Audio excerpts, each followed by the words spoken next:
Hello and welcome to this practice speaking test conducted by American Council Academia.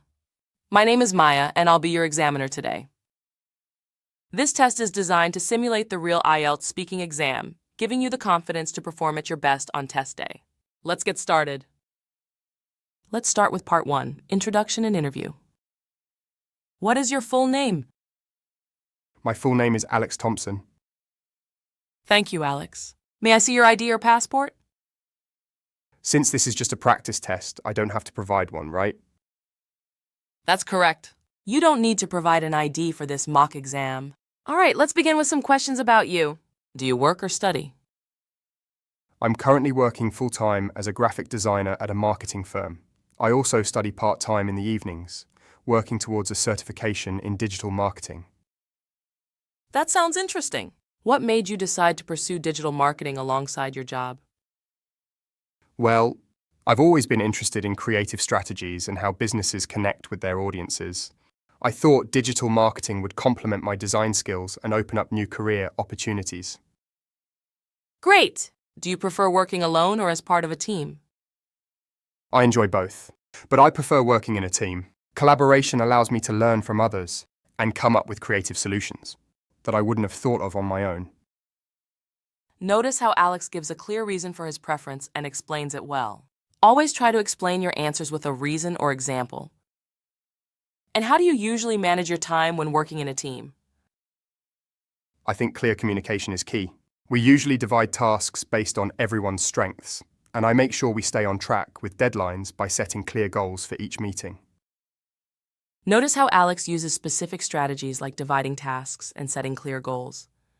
Adding examples of how you apply these methods in real-life situations will make your answers stronger and more relatable to the examiner. Let's move on to part 2, the long turn. In this section, I will give you a topic to talk about. You will have 1 minute to think about it, and you can take notes if you wish. Then I'll ask you to speak for 1 to 2 minutes. Here's your topic. Describe a time when you had to overcome a challenge at work or school. You can include details, such as the situation, how you handled it, and what the outcome was.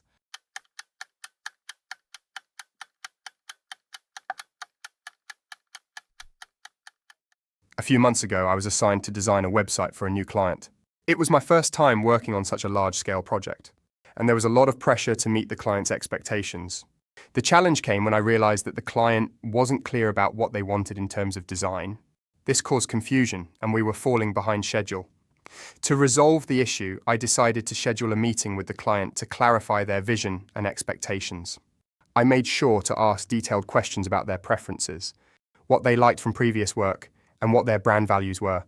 I also created a few mock-up designs for them to choose from, which helped them express what they really wanted. The client appreciated the extra effort and felt more confident in our direction.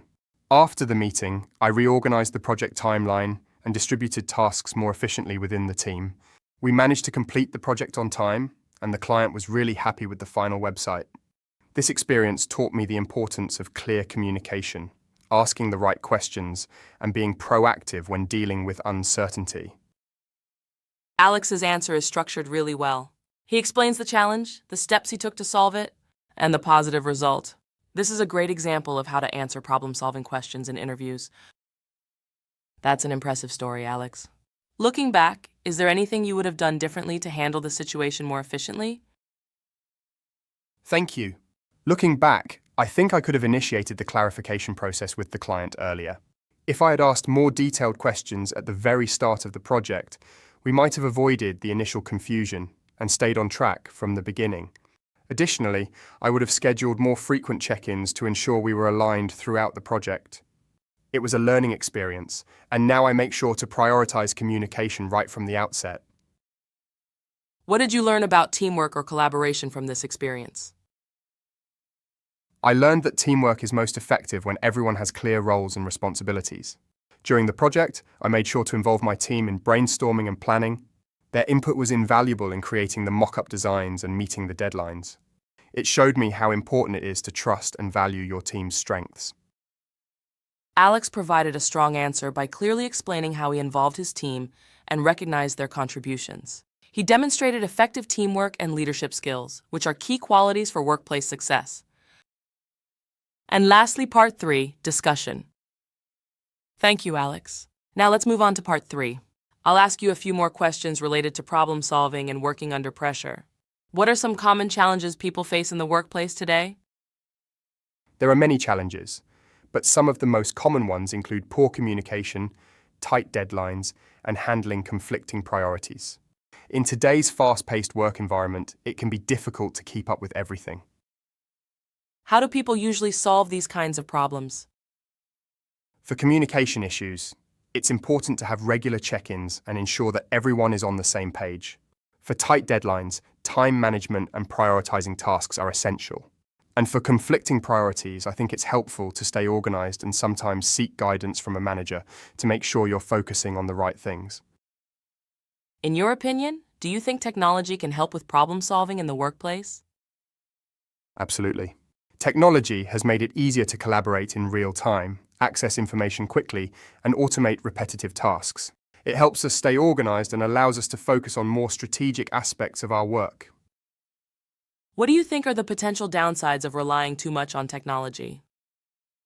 While technology can certainly make tasks easier, it can also create a sense of dependency. People may become too reliant on tools and forget the importance of critical thinking, or face issues when technology fails. It's important to find a balance. Thank you, Alex. In your opinion, what skills are most important for solving problems in the workplace? I believe strong communication, critical thinking, and adaptability are key. You also need to be a good listener and work well under pressure. Problem solving is about being resourceful, creative, and open to learning new approaches. What are the benefits of involving a team in the problem-solving process rather than handling it alone? Involving a team in problem solving brings diverse perspectives and expertise to the table, which often leads to more creative and effective solutions. It also distributes the workload, reducing stress on any one individual. Additionally, team collaboration fosters a sense of ownership and accountability, ensuring that everyone is committed to implementing the solution. It's a great way to build trust and improve teamwork overall. Thank you for your time, Alex. This concludes our speaking test. You've done a great job today. If you want to improve your English speaking skills for the IELTS exam, consider joining one of our training sessions at ACA. Our expert instructors, with over 15 years of experience, provide tailored guidance to help students achieve their IELTS goals. Plus, our comprehensive IELTS guide covers all the common mistakes and offers detailed strategies for success. Click the link in the description to download your guide and sign up for a free consultation today. Join us at ACA and get one step closer to your dreams. You've got this!